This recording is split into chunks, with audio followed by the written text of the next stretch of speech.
أعوذ بالله من الشيطان الرجيم. بسم الله الرحمن الرحيم.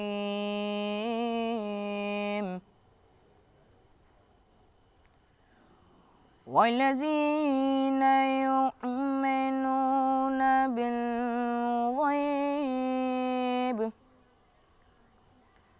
ويقيمون الصلاة ومما رزقناهم ينفقون.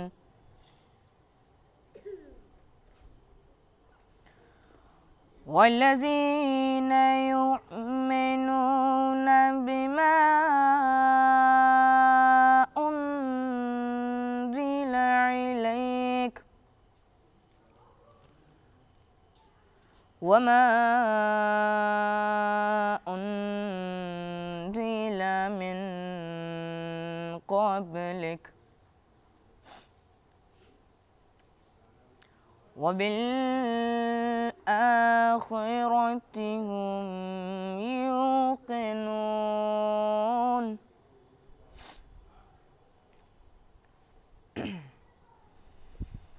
أولئك على هدى من ربهم وأولئك هم المفلحون.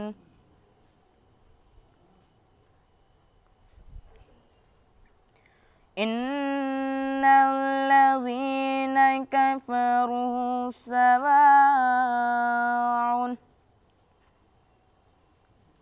سواء عليهم أأنذرتهم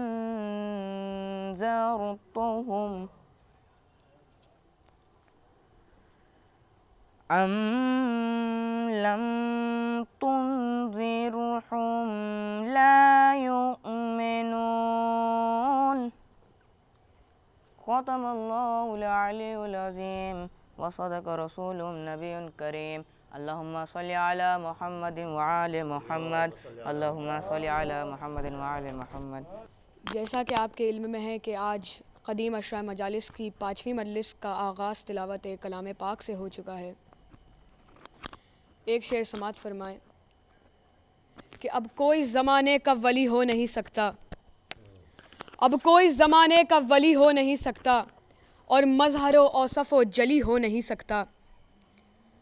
اب کوئی زمانے کا ولی ہو نہیں سکتا اور مظہر و اوصف و جلی ہو نہیں سکتا. مقتول اسے عقل کی میزان میں محسن، مقتول اسے عقل کی میزان میں محسن، جو عقل میں آ جائے علی ہو نہیں سکتا، جو عقل میں آ جائے علی ہو نہیں سکتا. اب میں گزار ہوں برادر عزیز جناب کو ملتقی صاحب سے کہ وہ آئیں اور چند اشعار سے نذران عقیدت پیش کریں. باز بلند نعرہ صلوات. ایک نعرہ صلوات.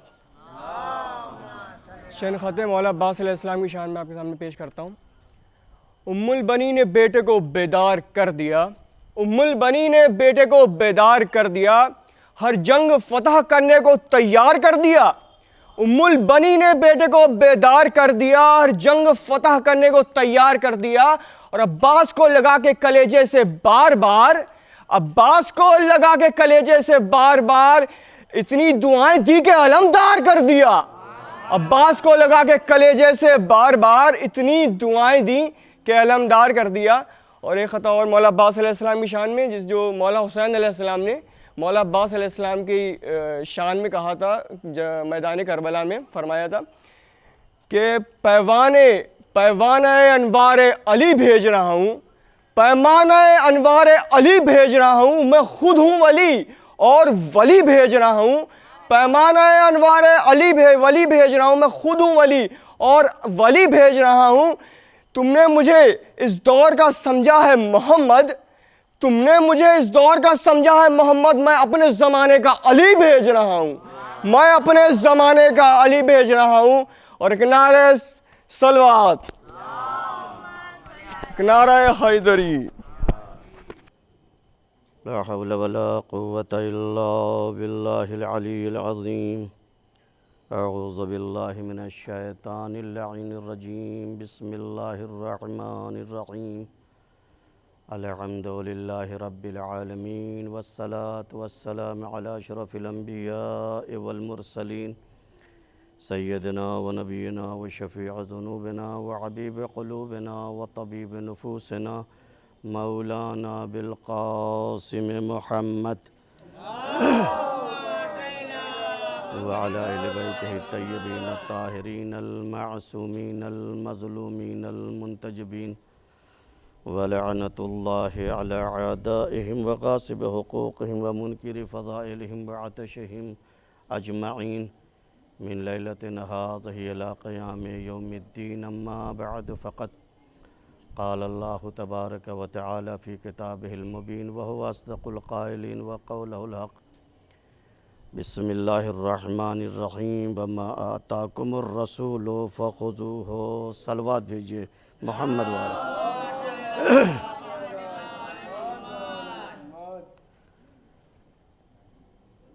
حضرات، سب سے پہلے گزارش ہے کہ ایک مرتبہ سورہ حمد اور 3 مرتبہ سورہ اخلاص کی تلاوت فرما کر محمد حسین صاحب کے مرحومین کے لیے ایصال ثواب کریں. صلوات بھیجئے محمد و آل محمد.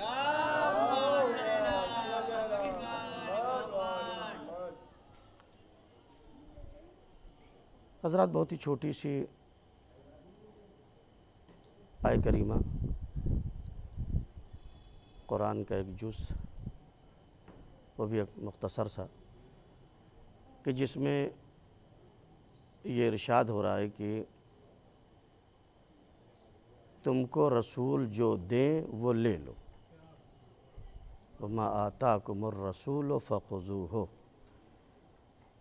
رسول جو بھی لے کے آئے ہیں انہیں آپ لے لیجئے.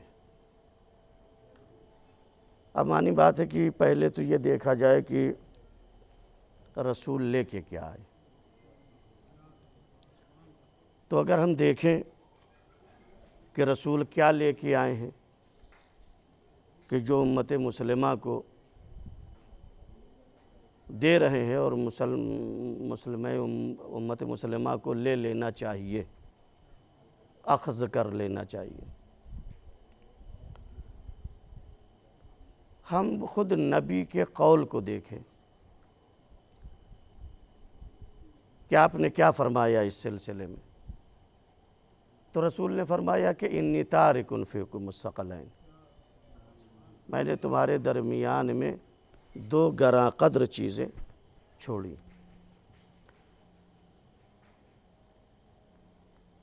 کس کے بیچ میں چھوڑا؟ امت مسلمہ کے بیچ میں چھوڑا. کیا چیز ہے؟ ایک کتاب خدا ہے، اور ایک کے لیے رسول اکرم نے کہا کہ میری اطرت، یعنی اہل بیت.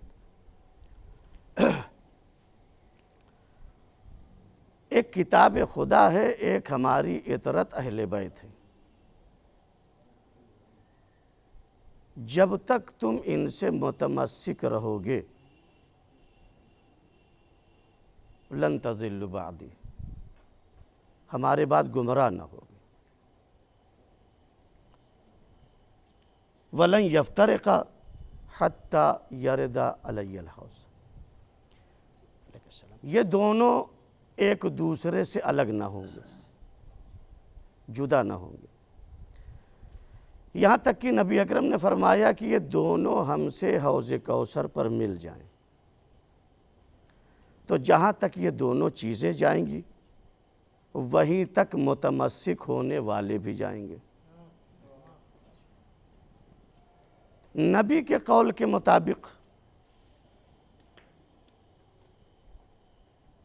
یہ 2 چیزیں کہ جن سے متمسک ہونا ہے. قرآن نے کیا کہا کہ ما آتاکم الرسول فخذوہ، جو تمہیں رسول دیں وہ لے لو. تو نبی نے چھوڑا کیا چیز اور کس لیے چھوڑا؟ کہ اختیار کیا جائے، لیا جائے، متمسک ہوا جائے. آیت میں نہیں کہا کہ اس کا فائدہ کیا ہوگا، اس کا نقصان کیا ہوگا، لیکن نبی نے اس کا فائدہ بھی بتایا، نقصان بھی بتایا کہ ہم جو چیز تم کو دے رہے ہیں اگر لوگے تو فائدہ یہ ہے کہ گمراہ نہیں ہوگے، فائدہ یہ ہے کہ متمسک ہو جاؤ گے تو یہ دونوں حوض کوثر تک آئیں گے، تم بھی وہیں تک آؤ گے۔ لیکن یہ یاد رکھنا کہ تمہاری ناکام کوشش سے یہ دونوں ایک دوسرے سے جدا نہیں ہوں گے، الگ نہ ہوں گے۔ اب اگر کوئی اس کے سلسلے میں یہ کہے کہ حسبنا کتاب اللہ، ہمارے لیے کتاب کافی ہے، تو کتاب تو کافی نہیں ہوئی، نہ کل تھی، نہ آج ہے، نہ آئندہ ہوگی۔ اس نے یہ کہہ کے ظاہر کر دیا کہ ہم نے رسول کے قول کی مخالفت کر دی ہے۔ ایک صلوات بھیجئے محمد والے۔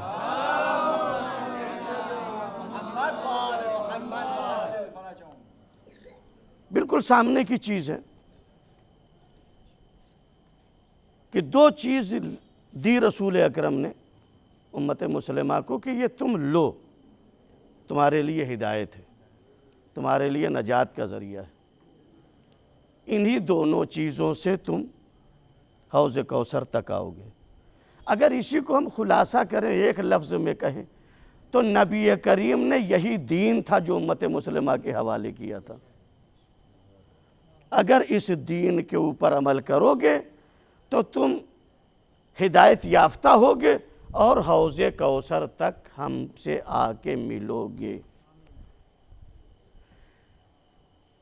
لیکن اب یہ دیکھتے ہیں، دیکھیں میں نے جان بوجھ کے اس آیہ کریمہ کو میں نے آپ حضرات کی خدمت میں عنوان کلام قرار دیا ہے، اور جان بوجھ کے اس لیے قرار دیا کہ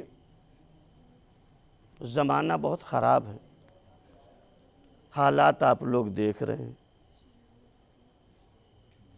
کہ اس وقت،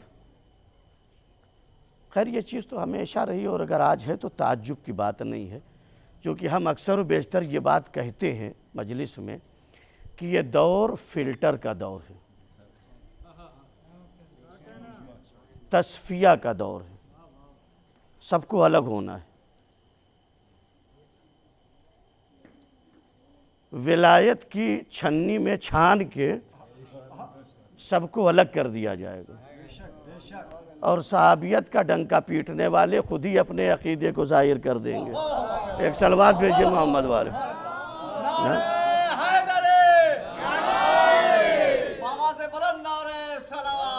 اللہم صلی اللہ۔ اور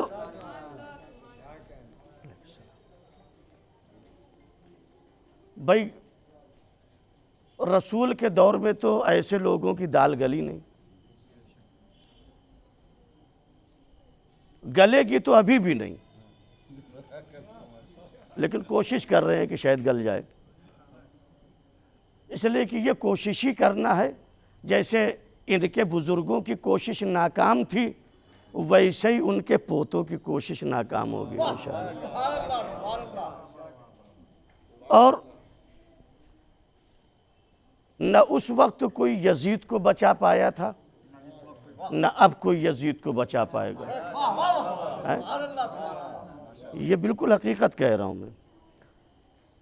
70,000 ممبروں سے 70,000 خطیبوں نے علی کی مخالفت میں بیان دیے، علی کی شخصیت پہ کیا اثر ہوا اور بیان دینے والوں کا اثر کیا ہوا،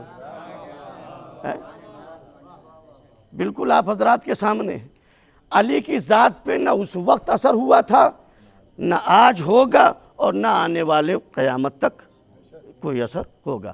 علی علی ہی رہے گا۔ بگڑ ان کا جائے گا کہ جو علی کی مخالفت کر رہے ہیں، بگڑے گا ان کا کہ جو علی کی دشمن کی دفاع کر رہے ہیں۔ بھائی علی بھی رضی اللہ، بنی امیہ کے خلفاء بھی رضی اللہ، تب انصاف سے بتائیے کہ اس علی میں اور جو علی کے دشمن ہیں ان میں فرق کیا رہا؟ جسارت تو یہاں تک بڑھ گئی ہے کہ معاویہ تک کو رضی اللہ، مطالبہ یہاں تک ہو گیا ہے کہ یزید کو شہادت کا درجہ دیا جائے۔ بھئی اس سے مطالبہ کرو کہ جس نے حسین کو شہادت کا درجہ دیا تھا۔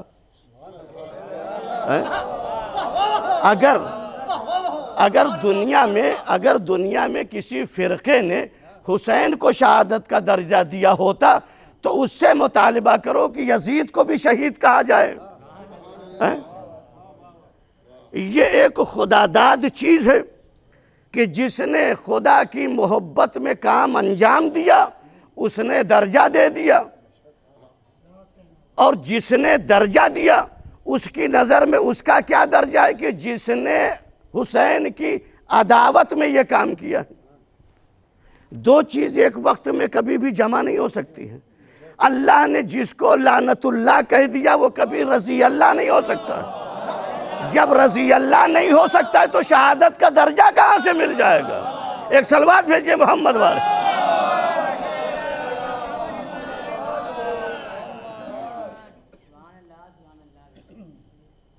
کیا گلا پھاڑ کے رکھ دیں کیا؟ ایک صلوات بھیجئے محمد والے۔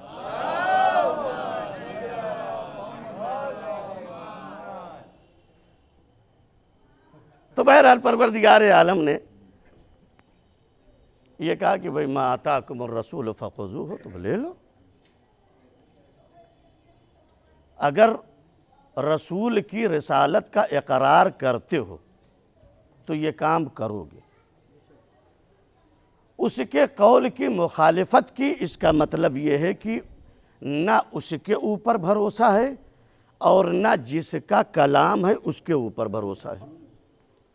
اللہ نے نبی بنا کے بھیجا، پہلے عقیدہ اور ایمان اللہ پہ ہونا چاہیے، پھر اس کے بعد جس کو نبی بنا کے بھیجا اس کے اوپر ایمان ہونا چاہیے۔ جب اس کے اوپر ایمان ہوگا تب اس کے بتائی ہوئی چیزوں کے اوپر عمل کرے گا۔ جب اس قول کی مخالفت کر دی تو اس سے دونوں چیزیں معلوم ہو گئیں کہ نہ تو نبی پر ایمان تھا نہ اللہ پہ ایمان ہے۔ اب جب دونوں چیزوں پہ ایمان نہیں ہے تو اب ان لوگوں کا ایمان اس وقت کہاں تھا کہ جب علی سے کہہ رہے تھے دیکھیے سنت نبوی پہ عمل کریے گا یا سنت صحابہ پہ عمل کریے گا۔ سنت صحابہ کی قید لگانا خود بتاتا ہے کہ پہلے تو نبوت پہ اطمینان رکھو پھر صحابیت کے اوپر اطمینان رکھنا۔ اور یہ صحابی کون ہے؟ بہت ہی اختصار سے، صحابی کون ہے بھائی؟ ہر ایرا غیرہ نتھو خیرہ صحابی ہو جائے گا۔ بھائی اگر ہم یہ مان لیں کہ جس نے رسول کی زیارت کی تو صحابی ہے، اچھا جب صحابی ہے تو مانی بات ہے کہ بھائی اس کی تعظیم بھی ہمارے لیے ضروری ہے، اور یہ بھی ہم مان لیں گے کہ بھائی وہ مسلمان ہے، آخرت میں اللہ نے اس کے لیے بھی کچھ رکھا ہی ہوگا۔ لیکن پہلے تو صحابی ہو، پہلے تو صحابی ہو۔ ایک عام نظریہ میں عالم اسلام کا بیان کر دوں کہ کہتے ہیں کہ صاحب جس نے نبی کی زیارت کی وہ صحابی ہے، اور جو صحابی ہے وہ جنت میں جائے گا۔ ہم یہ تو کہہ رہے ہیں کہ جو صحابی ہے وہ جنت میں جائے گا، لیکن کیا جس نے بھی نبی کی زیارت کی وہ صحابی ہو گیا؟ یہودی نے نبی سے ملاقات کی، زیارت کی، تو یہ وہ صحابی ہو گیا جو جنت میں جائے گا؟ کبھی نہیں، ہو ہی نہیں سکتا۔ عیسائی نے نبی سے ملاقات کی، نبی کی زیارت کی، صحابی ہو گیا، تو اب وہ صحابی ہو گیا جو جنت میں چلا جائے گا؟ نہیں۔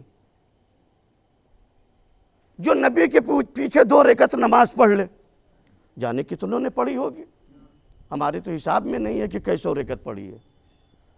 تو جن لوگوں نے نبی کے پیچھے نماز پڑھی وہ صحابی ہیں؟ ہاں ہیں۔ کیا وہ والے ہیں جو جنت میں جائیں گے؟ ہمیں نہیں پتہ، میں نہیں جانتا۔ کہ وہی والے ہیں جو جنت میں جائیں گے۔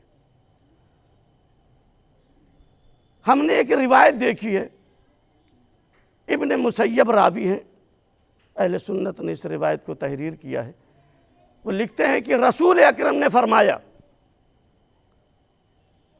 صحابی کی تعریف بعد میں کریں گے، پہلے صحابی کا نتیجہ دیکھ لیں۔ رسول اکرم نے فرمایا کہ میں حوض کوثر پر ہوں گا، یعنی میں موجود ہوں گا وہاں پر۔ اصحاب میں سے کچھ صحابی، اچھا وہ کچھ ہی کا جھگڑا ہے، سب کا جھگڑا ہی نہیں، اصحاب میں سے کچھ صحابی جب ہمارے پاس آئیں گے تو انہی مجمع میں سے، اچھا یہ لفظ میں وہی بیان کر رہا ہوں لیکن مطلب خود بخود معلوم ہو جائے گا۔ ایک شخص آئے گا اور ان سب کو، وہ کچھ اصحاب میں سے کچھ صحابی، ان کو پکڑ کے جہنم میں لے جائے، جہنم کی طرف لے جائے گا۔ اچھا یہاں کا کام ہے نہیں، یہ محشر کا کام ہے۔ وہاں کچھ ایسا نہیں ہے کہ ایسے لوگوں کے لیے کہ چلو کوئی نیا آرڈر آئے گا، کوئی نیا حکم آئے گا، نہیں، جو حکم ہو گیا اسی کے اوپر فرشتوں نے عمل کر دیا، جہنم کی طرف لے جایا جائے گا۔ اب رسول کہتے ہیں کہ میں ان سے پوچھوں گا کہ بھائی تم ان لوگوں کو جہنم کی طرف کیوں لے جا رہے ہو؟ تو وہی جو ان لوگوں کو جہنم کی طرف لے جا رہا ہوگا وہ کہے گا کہ یا نبی اللہ، آپ کو نہیں معلوم یہ لوگ وہی ہیں کہ جنہوں نے آپ کے بعد شرارت کی تھی اور بدعت قائم کیا تھا، یہ وہی لوگ ہیں۔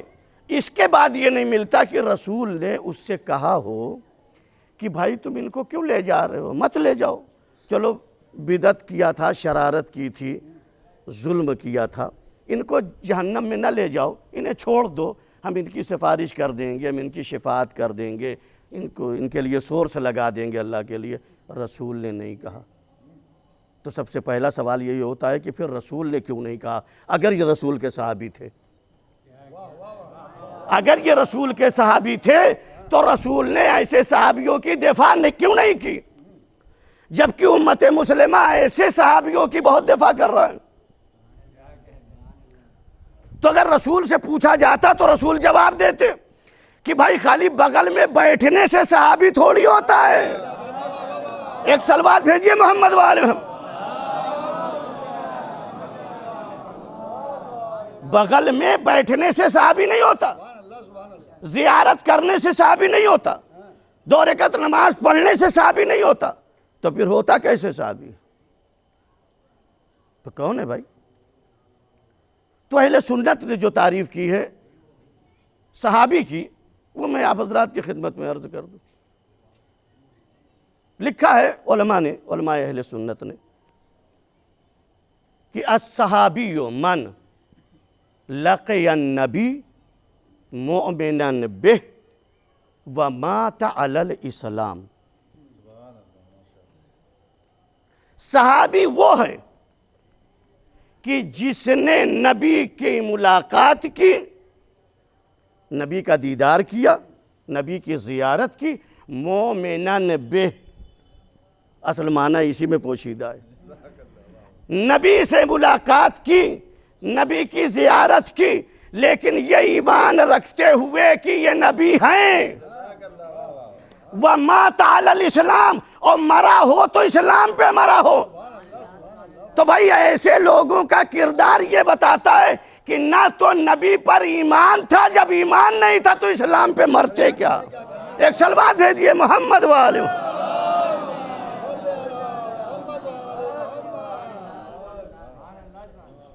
ایسے لوگ تو اگر قرآن پڑھ لیتے تو میرے خیال میں زیادہ بہتر ہوتا، یہ اعتراض کرنے والے، اور کہیں زیادہ طول و تفصیل کی بھی ضرورت نہیں ہے۔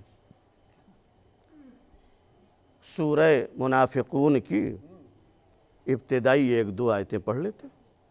اذا جاءک المنافقون قال نشہد ان رسول اللہ۔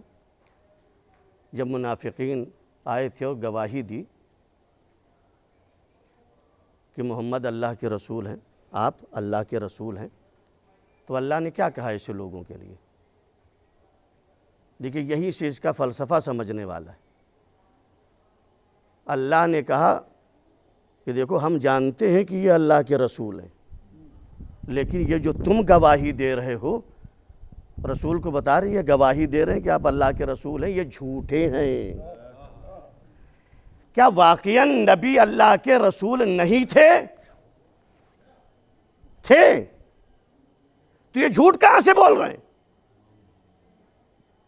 بھائی اگر نہیں تھے اور یہ کہتے تب بھی جھوٹ، اور اگر تھے یہ انکار کرتے تب بھی جھوٹ۔ لیکن محمد تو اللہ کے رسول ہیں، اور انہی کے اللہ کے رسول ہونے پر محمد کہہ رہے ہیں، اور یہ گواہی بھی دے رہے ہیں۔ اللہ کہہ رہا کہ یہ جو کہہ رہے ہیں یہ جھوٹے ہیں اپنے دعوے میں۔ کیوں؟ مومنان بہ نہیں ہیں، یہ کہہ رہے ہیں کہ آپ اللہ کے نبی ہیں، لیکن یہ جو کہہ رہے ہیں یہ ایمان نہیں رکھتے اس کے اوپر، اس لیے جھوٹے ہیں۔ ایک صلوات بھیجئے محمد وآل محمد۔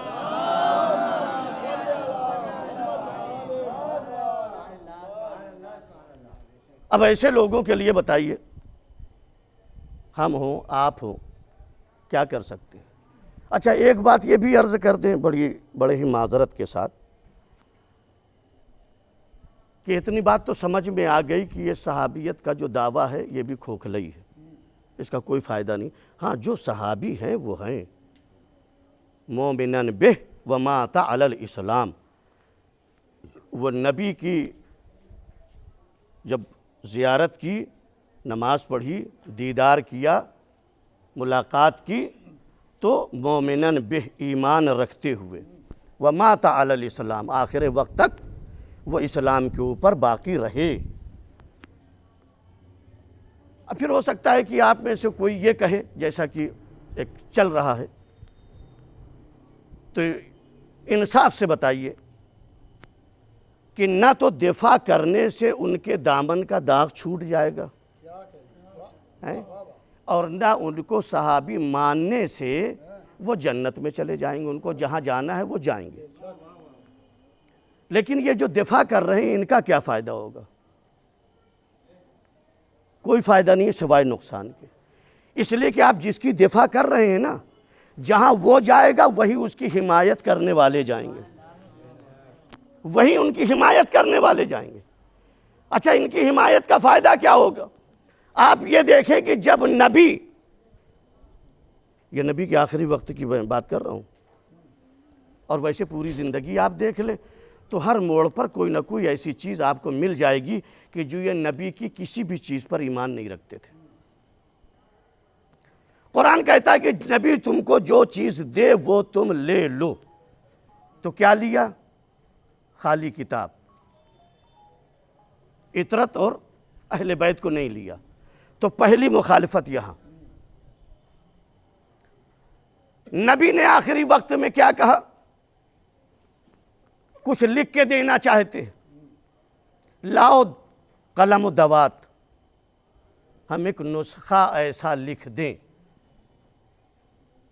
تو نبی جب کسی چیز کو دے رہا ہے، یہ نبی کی امت نہ دی ہوئی چیز کو لے رہا ہے، اور نبی جب کوئی چیز مانگ رہا ہے تو یہ امت مسلمہ مانگی ہوئی چیز کو دے بھی نہیں رہا ہے۔ تو بتائیے کہ پھر نبی کے کس بات کے اوپر آپ عمل کریں گے؟ قرآن و اطرت دیا آپ نے، تنہا قرآن لیا، قلم و دوات مانگ رہا ہے تو کہہ رہے ہیں یہ بخار کی عالم میں نعوذ باللہ ہذیان بک رہے ہیں۔ تو ہدایت کرنے والی چیز، دو چیزوں میں سے ایک چیز آپ نے لیا، ایک کو چھوڑ دیا۔ ایک نسخہ لکھنے کے لیے قلم و دوات مانگ رہا ہے، آپ نے قلم و دوات بھی نہیں لیا، تو آخر نبی کی کس بات کو آپ ماننا چاہتے ہیں؟ کون سی بات کو مانیں گے؟ تو اگر یہاں کے اوپر کہا جائے تو قطعاً غلط نہیں ہوگا کہ نبی کی بات نہ ابتدائے دور میں مانی تھی نہ آخر زمانے میں مانی تھی۔ تو جو اول زمانے میں نہ مانے، آخر زمانے میں نہ مانے، وہ قطعاً مسلمان تو ہو ہی نہیں سکتا، تو نبی پہ ایمان کیا لائے گا؟ ایک صلوات بھیجئے محمد والے ہوں۔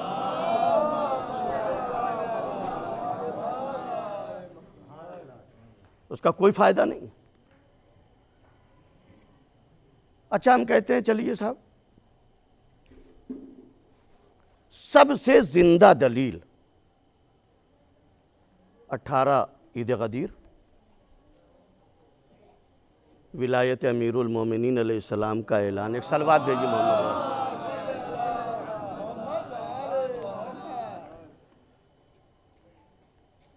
تقریباً چلیے ایک عدد کو فرض کر لیں کہ 1.25 لاکھ کا مجمع تھا، علی کی ولایت کا اعلان ہوا، 1.25 لاکھ کا مجمع تھا۔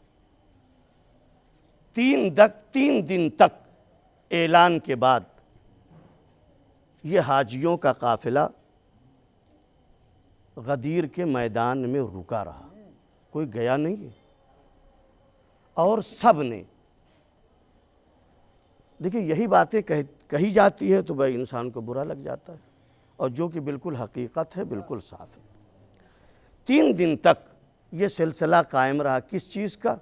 بخن بخن لکا یا علی ابن ابی طالب، آپ کو مبارک ہو علی، اتنے خوش تھے کہ نہ پوچھیں۔ بخن بخن لکا یا علی ابن ابی طالب، مبارک ہو آپ کو اے علی ابن ابی طالب۔ بھائی کس چیز کی مبارک باد ہے؟ من کنت مولا ہو فہذا علی مولا، نبی نے جو کہا کہ جس کا میں مولا ہوں اس کے آپ علی اس کے مولا۔ مبارک باد دی تو کچھ سمجھ کے دی یا ایسے ہی دے دی؟ دیکھیے ایسے تو نہیں دی، اس لیے کہ سب عرب والے تھے، اعلان کرنے والا بھی عربی زبان میں اعلان کیا، جس کا اعلان کیا وہ بھی عربی ہی زبان کا جاننے والا تھا، عربی ہی میں کہا تھا، تو یہ تو ہو ہی نہیں سکتا کہ ارے بھائی یہ تو پتہ نہیں کیا کہہ رہے ہیں، ہمارے سر سے گزر رہی ہے۔ انگلش میں کہہ دیا، فارسی میں کہہ دیا، ہندی میں کہہ دیا، سنسکرت میں کہہ دیا، کہیں یہ نہیں ملتا کہ نبی اکرم نے کسی دوسری زبان میں اعلان کیا تھا۔ سارے حاجی عربی زبان کے جاننے والے تھے، نبی بھی عربی ہی زبان میں اعلان کر رہے تھے، اور انہی الفاظ کے ساتھ میں کہا کہ من کنت، پورا خطبہ پوری تقریر نہیں عرض کرنا ہے کہ من کنت مولا فہذا علی مولا، جس کا میں مولا ہوں اس کے یہ علی مولا ہے۔ تو مبارکباد بھی عربی ہی میں دی سارے عربوں نے، تو اس کا مطلب عربی جانتے تھے نا، کہ بخن بخن لکا یا علی ابن، یہ سنسکرت نہیں ہے، یہ ہندی نہیں ہے، یہ فارسی نہیں ہے، یہ کوئی اور دوسری زبان نہیں ہے، یہ بھی عربی زبان ہے۔ تو میں اس لیے کہہ رہا ہوں کہ رسول اکرم کے فقرے بھی خوب سمجھ رہے تھے، جس کا اعلان ہوا اس کو بھی دیکھا۔ اچھا یہ بھی نہیں تھا کہ خالی الفاظ میں کہا ہو، نہیں، اٹھا کے دکھایا بھی۔ اگر اٹھا کے نہ دکھایا ہوتا کہا جاتا رہے فلاں علی تھے، جیسے ولادت کے لیے کہا کہ وہ حکیم ابن حازم وہ تھا، وہ بھی پیدا ہوا، تو صورت نہ دکھائی ہوتی تو آپ شک کر دیتے کہ ارے فلاں کا اعلان کیا تھا، یہ تو شیعہ کہہ رہے ہیں کہ علی ابن ابی طالب تھے، لیکن صورت دکھا کے اعلان کیا تھا۔ تو اب کوئی شخصیت میں انکار اور اختلاف نہیں ہو سکتا کہ ان کے علاوہ کوئی اور رہا ہوگا کہ جس کا نام علی تھا، جس کے باپ کا نام ابو طالب تھا۔ تو یہی تو تھے، مبارکباد دی۔ اب یہاں سے جو میں کہنا چاہتا تھا وہ عرض کر دوں کہ جب آپ علی ابن ابی طالب کی ولایت پر مبارکباد پیش کر رہے ہیں تو پھر کچھ مہینے بعد مدینے پہنچ کے یا جو جہاں کا تھا وہ وہاں پہنچ کے انکار کیوں کر دیا؟ انکار کیوں کر دیا؟ یہی منافقت ہے کہ یہاں مبارکباد پیش کیا تاکہ دوسروں کی نظروں میں ذلیل نہ ہو کہ اچھا یہ مخالف ہیں، اچھا یہ دشمنی رکھنے والے ہیں، اچھا یہ بغاوت کرنے والے ہیں۔ وہاں تو سب نے مبارکباد پیش کی، اور بعد میں جب شہزادی تاریکی شب میں معین افراد کے گھر پہنچی، کہا کہ کیا تمہیں نہیں معلوم کہ تم نے مبارکباد پیش کیا تھا، کس کی ولایت کا اعلان ہوا؟ تو کسی نے کہا بڑھاپے کی وجہ سے بھول گئے، کسی نے کہا کہ میموری ہماری ویک ہو گئی ہے، کسی نے کہا ہم کو یاد نہیں ہے۔ وہاں مبارکباد پیش کی تھی، یہاں بھول گئے۔ یہ بھولے نہیں تھے، یہی عداوت اور دشمنی تھی، یہی عداوت اور دشمنی تھی، اور اسی کو کہتے ہیں عربی زبان میں نفاق، منافق۔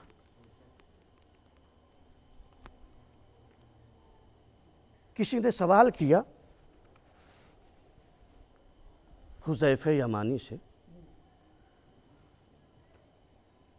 کہ منافقین کی شناخت کیسے کرتے ہو؟ کہا بہت آسان ہے، ہاں بہت آسان ہے،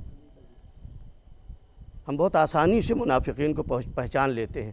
اچھا وہ ایک ایسی علامت بتائی کہ جو قیامت تک یہ رہے گی، یہ رہے گی۔ انہوں نے کہا کہ کننا نعرف المنافقین ببغض علی ابن ابی طالب۔ ایک صلوات بھیجئے محمد والے۔ حذیفہ یمانی نے کہا کہ ہم منافقین کو پہچان لیتے ہیں۔ کہا کیسے پہچانتے ہو؟ کہا ہم منافقین کو علی ابن ابی طالب کی بغض سے پہچان لیتے ہیں۔ اب یہ آج تک ہے، جو یزید کی تعریف کرے وہ علی والا نہیں ہے، جو معاویہ کی تعریف کرے علی والا نہیں ہے، جو بنو امیہ کی تعریف کرے وہ علی والا نہیں ہے، جو بنو عباس کے خلفاء کی تعریف کرے وہ علی والا نہیں ہے۔ اس لیے کہ جو علی والا ہوگا وہ علی کی تعریف کرے گا اور دشمنوں پہ لعنت کرے گا۔ یہی محبت کی پہچان ہے۔ اگر منافقت کی وہ پہچان ہے تو محبت کی یہ پہچان ہے۔ اور اگر اسی کو لفظ بدل دوں تو آج کل یہ ہوگا کہ بھائی جو علی کا نام سن کے اگر چہرے پہ مسکراہٹ آ جائے تو سمجھ لیجئے کہ وہ علی والا ہے۔ تعریف کرنے سے کچھ نہیں ہوتا ہے، ہم تو کہتے ہیں کہ بہترین طریقہ عقل مندی یہ ہے کہ تعریف اس کی جائے کہ جو جنت کا مالک ہے۔ کیوں کی جائے بھائی؟ شروع میں جب نریندر مودی کے الیکشن کا زمانہ تھا، یہ میں تنقید نہیں کر رہا ہوں، اور ویسے بھی تنقید کرنے کا تو ہم ہی لوگوں کو ہے کہ جب ہم نے ووٹ دیا ہے تو تنقید ہم ہی تو کریں گے، یا امریکہ سے آئے گا کوئی تنقید کرنے؟ تو یہ دے دیں گے، 15 لاکھ دے دیں گے اور اتنی نوکری دے دیں گے اور فلاں دے دیں گے اور فلاں دے دیں گے۔ سب نے ووٹ دیا کہ صاحب نہ پوچھو، اب تو ہم لوگ لکھپتی ہو جائیں گے۔ لیکن آج کیا ہے وہ سبھی لوگ اندازہ کر سکتے ہیں۔ تو معلوم یہ ہوا کہ اعلان کرنے سے اور گھوشنا دینے سے حقیقت کا جامہ نہیں پہنایا جا سکتا ہے، اور ایسے لوگوں کے بات پر تو ویسے بھی کوئی بھروسہ نہیں ہے۔ لیکن آج تک کوئی یہ ثابت نہیں کر سکا کہ اہل بیت نے جس کا اعلان کیا وہ غلط رہا ہو، اس لیے کہ ان کا کوئی بیان سیاسی نہیں تھا، ہدایت کے اوپر مبنی تھا، ہدایت پہ مبنی تھا، لہذا ان کے بیان میں کوئی غلطی نہیں ہو سکتی۔ انہوں نے تو یہ کہا کہ جو اس کشتی میں سوار ہوگا وہ نجات پا جائے گا، اور جو سوار نہیں ہوگا وہ جہنم میں چلا جائے گا۔ تو اب یہاں پر شک و شبہ کی ضرورت نہیں ہے، یقین کی ضرورت ہے، اور یقین کی ضرورت یہ ہے کہ اگر ہمیں یقین ہے کہ یہ کشتی بچائے گی تو سوار ہو جائیے، ورنہ واصل جہنم ہو جائیے۔ اور یہ وہ کہہ رہا ہے کہ جو جنت کا مالک ہے، گھر میں لے جانے کا حق وہی رکھتا ہے جو گھر کا مالک ہوتا ہے۔ یہ جو غیرے ہیں کہ جن کو رضی اللہ کہا جاتا ہے، یہ تو خود اہل بیت کے محتاج ہیں، یہ کیا جنت میں لے جائیں گے؟ صلوات بھیجئے محمد وآل محمد۔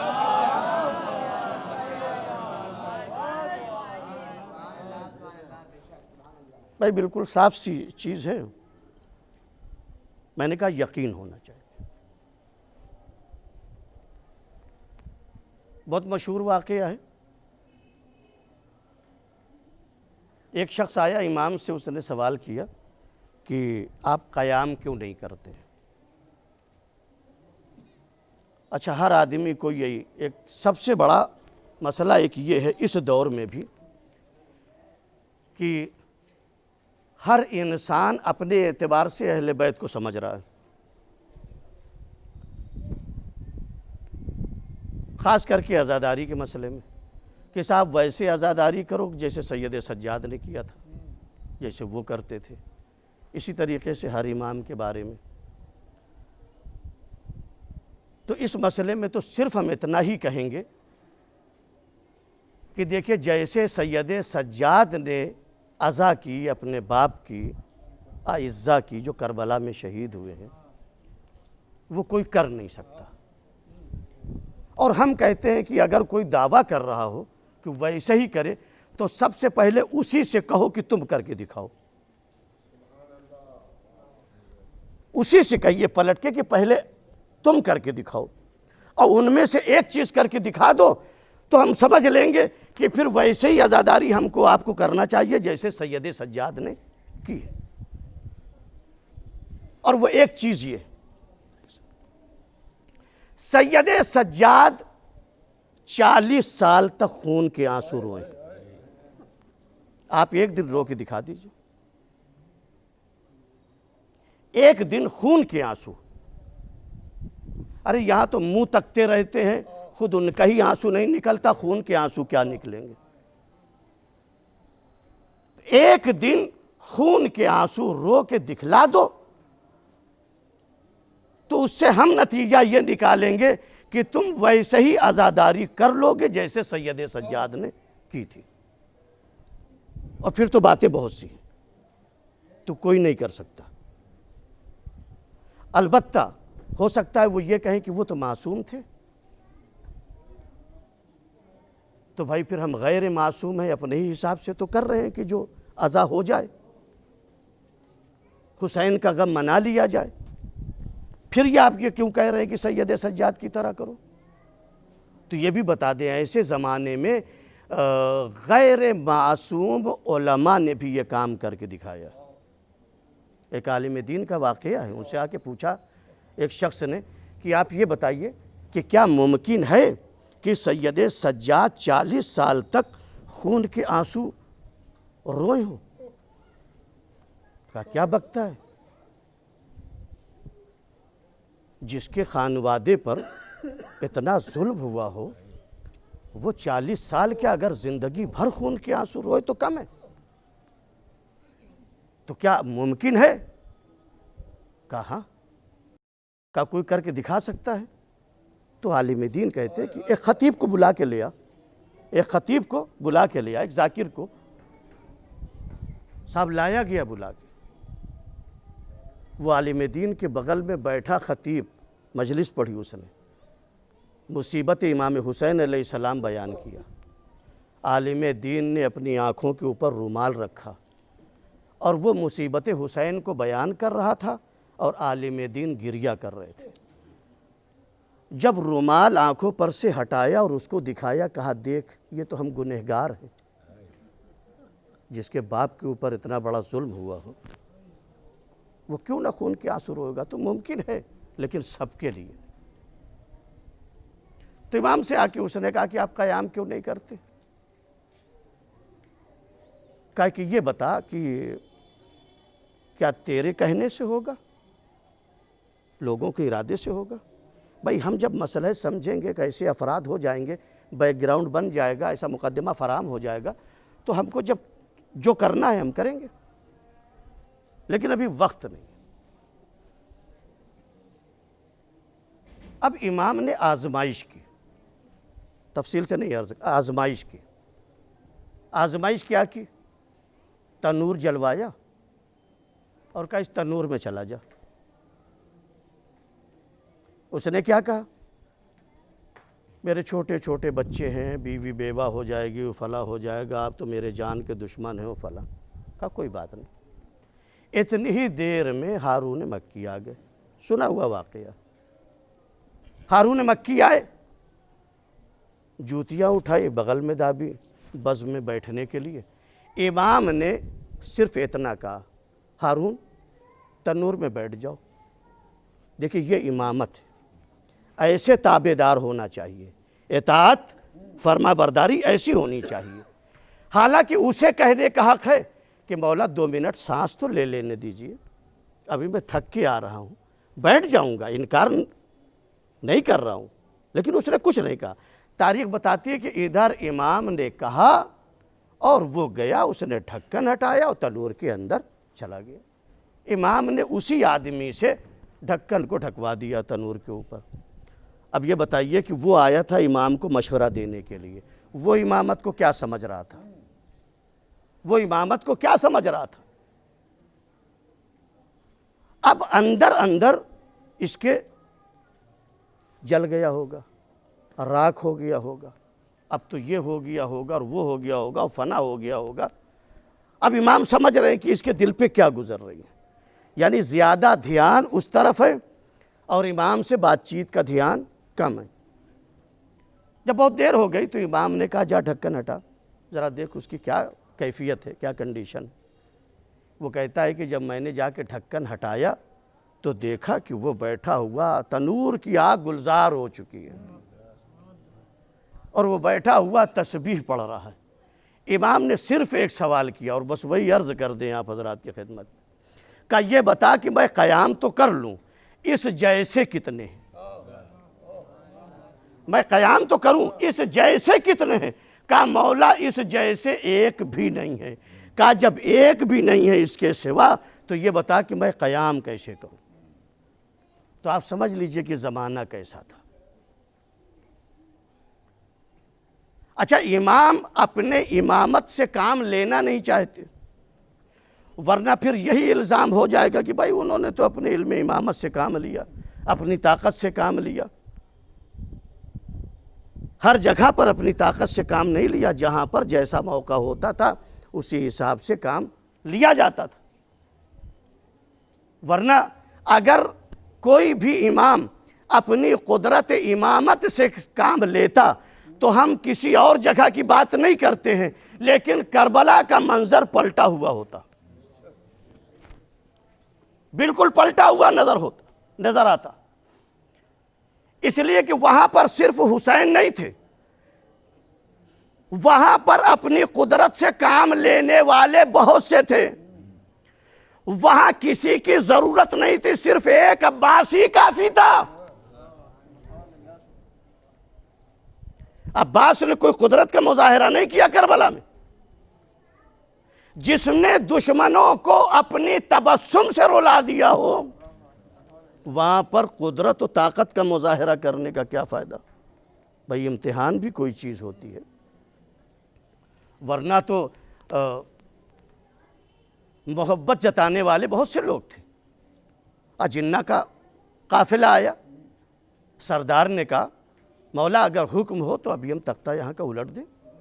کہا نہیں، تمہاری مدد کی ضرورت نہیں۔ فرشتوں کا لشکر آیا، حسین آپ نے بہت امتحان دے دیا، بس آپ ایک اشارہ کریے ابھی یہاں کا کام تمام ہوا جاتا ہے۔ کہا نہیں، جو بچپن میں وعدہ کر دیا اسی کو انجام دینا، اسی وعدے کے اوپر عمل کرنا۔ اور قدرت امامت سے نہیں، انسانی قدرت کے اعتبار سے، انسانی قدرت کے اعتبار سے اگر آپ دیکھیں تو حسین نے کربلا میں اپنی قدرت کا مظاہرہ کیا۔ اگر مظاہرہ نہ کیا ہوتا تو کربلا کی سرزمین پہ جب حسین نے تلوار اٹھائی ہے تو دیوار کوفہ سے یزیدی لشکر نہ ٹکراتا۔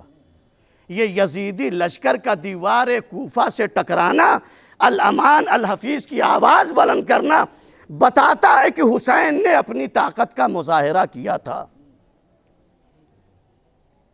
اور اس کے بعد جب آواز غیبی آئی، بس زحمت تمام کر دی میں نے، آواز غیبی آئی اللہ کی طرف سے، آواز کیا آئی؟ یا ایتھا النفس المطمئنۃ ارجعی الی ربک راضیۃ مرضیہ، اے نفس مطمئنہ آپ نے رب کی طرف پلٹا۔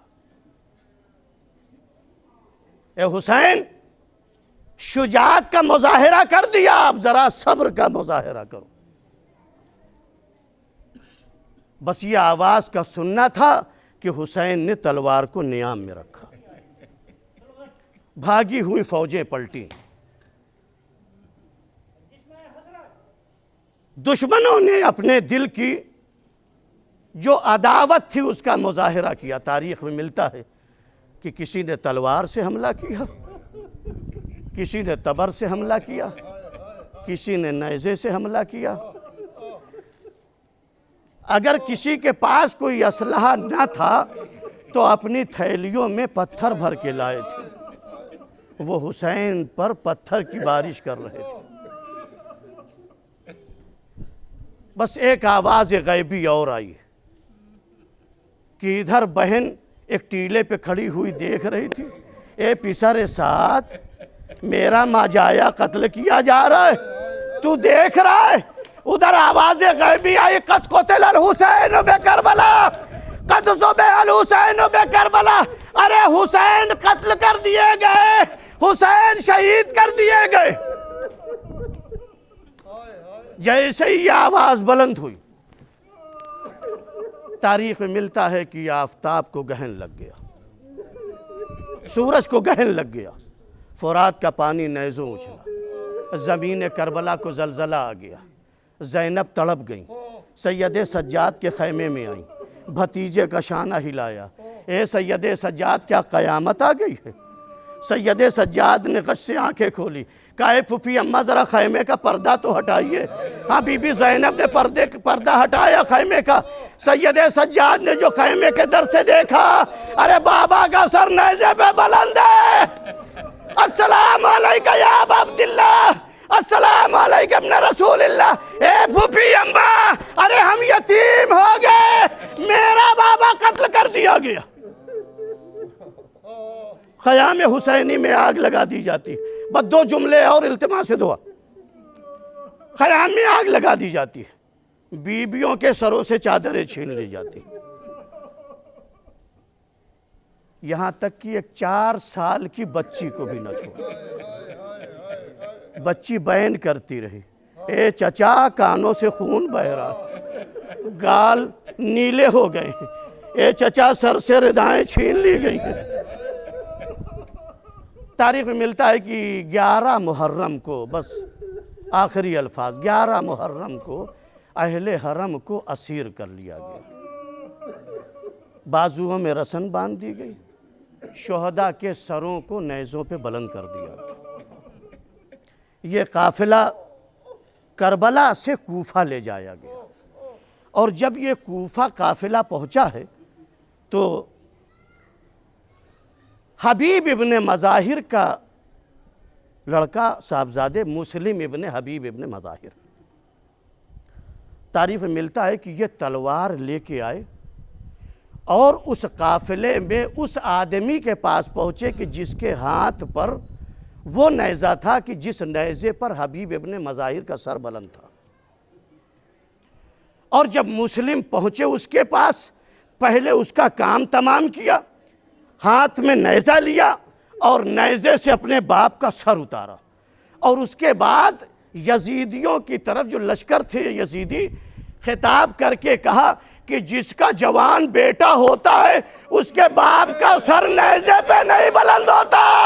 ارے جیسے ہی سید سجاد نے فقرہ سنا، باپ کے سر کی طرف دیکھا، کہے بابا، ارے مسلم نے کہا جس کا بیٹا موجود ہو اس کے باپ کا سر نیزے پہ نہیں بلند ہوتا۔